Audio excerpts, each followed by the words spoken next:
আমরা এখন সরাসরি দেখে নেব সাংবাদিক বৈঠকে তাপসরা কি বলছেন। যে আপনার সম্পত্তি ওদের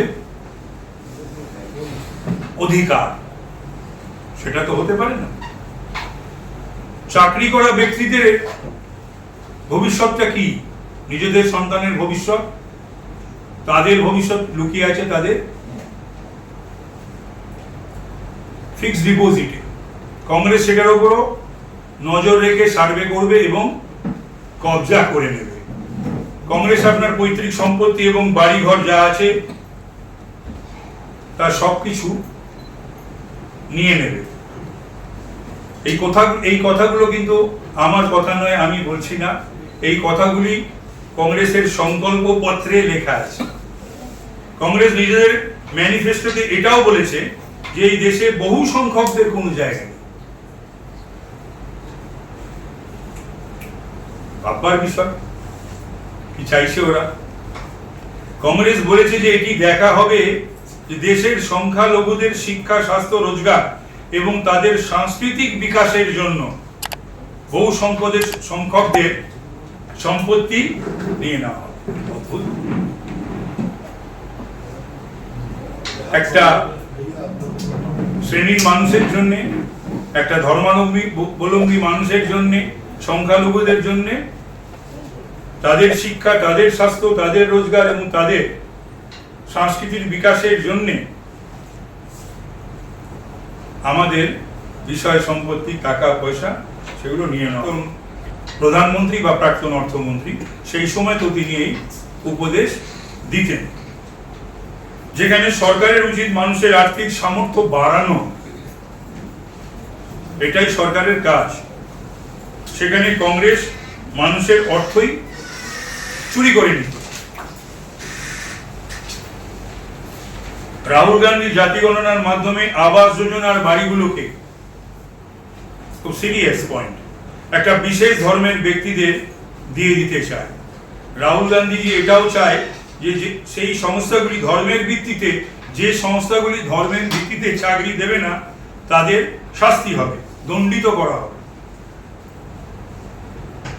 রাহুল গান্ধীজি একটি সীমার উপরে আয় করার সমস্ত ব্যক্তির সম্পত্তি বাজেয়াপ্ত করতে চায়। কংগ্রেস এবং তাদের জোট চায় যে মনমোহন সিং আগে যা বলেছিলেন সেটাই বাস্তবায়িত করা হবে। এর অর্থ হলো শিডিউল কাস্টের লিস্টের ভেতর মুসলমানদের রিজার্ভেশন দেওয়া হবে, মানে একটা বিশেষ সম্প্রদায়ের মানুষকে রিজার্ভেশন দেওয়া হবে এবং সেই বিশেষ সম্প্রদায়ের মানুষ চাকরিতে 15% রিজার্ভেশন পাবে। ওবিসি রিজার্ভেশনের অন্তর্গত 6% সেই সম্প্রদায়ের মানুষকে চাকরি দেওয়া হবে। ধর্ম পরিবর্তন করলেও তাদের এসসি এসটির সুরক্ষা দেওয়া হবে। ডিসেম্বর মাসে 2006 সালে দিল্লিতে কংগ্রেস নেতা রঘুনাথ মিশ্র একটি রিপোর্ট পেশ করেন, যেখানে তিনি বলেন যে বিশেষ সম্প্রদায়ের এসসি এসটির অন্তর্গত যেন রিজার্ভেশন দেওয়া হয়। এমনকি এটাও বলা হয় যে তারা ধর্ম পরিবর্তন করবে এবং বিশেষ একটা সম্প্রদায়ের মানুষ হবে, তাদেরকেও 15% সংরক্ষণ দেওয়া হয়নি। সেটা নিয়ে ইতিমধ্যে একটা অভিযোগ উঠেছে এসএসসির বিরুদ্ধে। ইতিমধ্যে 3টে পিটিশন দেওয়া হয়েছে। এসএসসির চেয়ারম্যান তিনি জানাচ্ছেন এবং সেখানে যারা অযোগ্যরা রয়েছে তাদেরও একটা তালিকা দেওয়া হয়েছে হাইকোর্টে। এই জায়গাটা এলো কেন? এই যোগ্য অযোগ্যের প্রশ্ন উঠছে কেন? মেধা কেন সম্মান, মর্যাদা, অগ্রাধিকার পায়নি? বেসিসটা কি? এই যে যোগ্য অযোগ্যের জায়গায় আসতে হলো কেন? কোর্টকেও, আদালতকে, বিচারপতিকে, তাদের তো আবেগে তারা চলে না। আমরা যারা রাজনীতি করি তাদের আবেগ থাকতে পারে, মানবিকতা থাকতে পারে, কিন্তু যোগ্যদের বাদ দিয়ে যদি অযোগ্যদের চাকরি দেওয়া হয়, সেই চাকরি যদি বিক্রি করা হয়ে থাকে, যোগ্যরা যদি ধর্ণা দেয়, মেধা ধর্ণা দিচ্ছে আর অযোগ্যরা চাকরি করছে, এবং সেটাও শিক্ষকদের চাকরি, অন্য কোনো চাকরি নয়। যারা সমাজ গড়বে, যারা আগামী দিনের ভবিষ্যতের সমাজ যারা গড়বে, বিভিন্ন স্তরে এবং নেতৃত্ব দেবে, তাদের তৈরি করবে। অর্থাৎ শিক্ষকরা সমাজ গড়ার কারিগর, মানুষ গড়ার কারিগর। তাদের অন্য ব্যবস্থা হোক, আমার কোনো আপত্তি নেই, কিন্তু শিক্ষক যেন তারা না হয়। যোগ্যরা চাকরি পাক এবং যারা অযোগ্য তাদের অন্য কোনো জায়গায় কারণ ভুলটা করেছে সরকার, ভুলটা তো অন্য কেউ করেনি। সুতরাং তারা যেন শিক্ষক না হয়, কারণ এরা শিক্ষক হবে। আগামী দিনে ভাবতে হবে সমাজটা কোথায় গিয়ে দাঁড়াবে।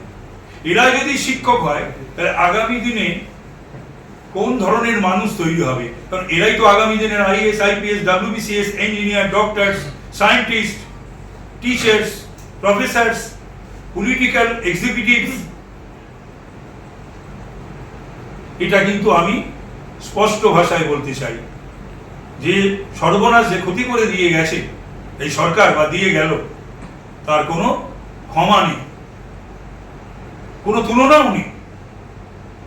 এবং আগামী দিনে আমি জানি না একটা প্রজন্মকে নষ্ট করে দিয়ে হবে। সুতরাং আগামী দিনে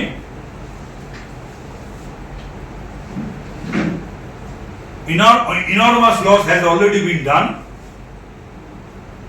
কিন্তু এই জায়গাটায় আমাদের আসতে হবে। নিয়ম বলে একটা কথা আছে, নীতি বলে একটা কথা আছে। বাংলার শিক্ষা কি গরিমা ছিল? আজকে বাংলার মানুষ ভারতবর্ষে প্রতিটি প্রদেশে এবং ভারতবর্ষের বাইরে কি সম্মান পেত যখন বলা হতো যে পশ্চিম বাংলার বা বাংলার বা কলকাতা মানুষ, একটা আলাদা আদর অভ্যর্থনা তাদের। শ্রেয়া পান্ডের নাম রয়েছে, প্রয়াত মন্ত্রী সাধন পান্ডের মেয়ে। এটা দীর্ঘদিনের, এটা নতুন কিছু নয়, দীর্ঘদিনের শোনা, নতুন কিছু নয়। 165 পৃষ্ঠার একটা চার্জশিট, 165 পেজেস, এবং তাতে এই কলকাতা উত্তরের সাংসদ তিনি 136 দিন জেলে ছিলেন এবং বেলে রয়েছে। আর যার কথা বললেন শ্রেয়া পান্ডে, সে চার্জশিটটি হওয়ার পরও বেল এখন তিনি নেননি। ওয়েমার্কশিট সংরক্ষণ নিয়ে একটা প্রশ্ন উঠতে শুরু করেছে এবং এসএসসি চেয়ারম্যান তিনি যেটা বলছেন যে 2016 সালে বিশেষ আইন করে ওয়েমার্ক সংরক্ষণের সময়সীমা কমিয়ে 1 বছর করা হয়েছে। তাহলে কোথাও গিয়ে কি এই যে দুর্নীতি সেটা ঢাকার জন্যই ওয়েমার্ক নষ্ট করার সময়সীমাটা কমিয়ে? এটা বলার অপেক্ষা রাখে না। বর্তমানে যে চেয়ারম্যান ও কিছু জানে না, তখন ছিল। ওয়েমারের সংরক্ষণ কমানোই বা হবে কেন? না, উনি বলছেন যে আসল ওয়েমার্ক পাওয়া গেলে তাহলে এই জটিলতাটা যেটা জানি না, সেটা কোর্ট বুঝবে, সেটা তদন্তকারী সংস্থা বুঝবে, সেখানে বলুক কি 50% ওপর করে তার সংখ্যালঘুদের মধ্যে বিতরণ করে দেওয়া হবে। 5ই এপ্রিল রাহুল গান্ধী কংগ্রেসের ঘোষণাপত্র সাংবাদিকদের কাছে প্রকাশ করার সময় বলে যে উনি নাকি দেশে এক্স-রে করে দেবেন এবং বিভিন্ন সংস্থার কত শতাংশ মানুষ আদপে সংখ্যালঘু সম্প্রদায় সেটি বিশ্লেষণ করে তাদের চাকরি দেবে। আপনারা জানেন ধর্মের ভিত্তিতে রিজার্ভেশন হয় না। রাহুল গান্ধী মহারাষ্ট্রের একটি সভা করে 16ই মার্চ ঘোষণা করেন যে সকল সংস্থার সম্পত্তি এবং আর্থিক পরিস্থিতি বিশ্লেষণ করা হবে। এরপর 6ই এপ্রিল তেলেঙ্গানার একটা র্যালি থেকে সিদ্ধারামাইয়া তিনি কংগ্রেস বলে যে জনগণনার ভিত্তিতে চাকরি এবং অন্যান্য সুবিধা দেওয়া হবে, যার অর্থ হলো যাদের পরিবারের সন্তান সন্ততি যার বেশি তারা সেই সুযোগ সুবিধা পাবে। তো এমনটা নয় যে কংগ্রেসের আগে এই কাজ করেনি। 1960 এবং 70-এর দশকে কংগ্রেস আইন পাস করে যার মাধ্যমে আপনাদের সঞ্চিত অর্থের একটা অংশ সরকারের কাছে চলে যায়। পণ্ডিত জওহরলাল নেহরু এবং ইন্দিরা গান্ধী 63 এবং 73-এ কম্পালসারি ডিপোজিট স্কিম অ্যাক্ট যা করেন, যার মাধ্যমে 3 থেকে 5 বছর পর্যন্ত আপনার সঞ্চিত অর্থের 18% সরকারকে জমা করতে হয়। তাৎপর্যপূর্ণভাবে 1970 দশকে কেন্দ্রীয় সরকারকে আর্থিক সূচি সেই সময় দিতেন, তাৎপর্যপূর্ণভাবে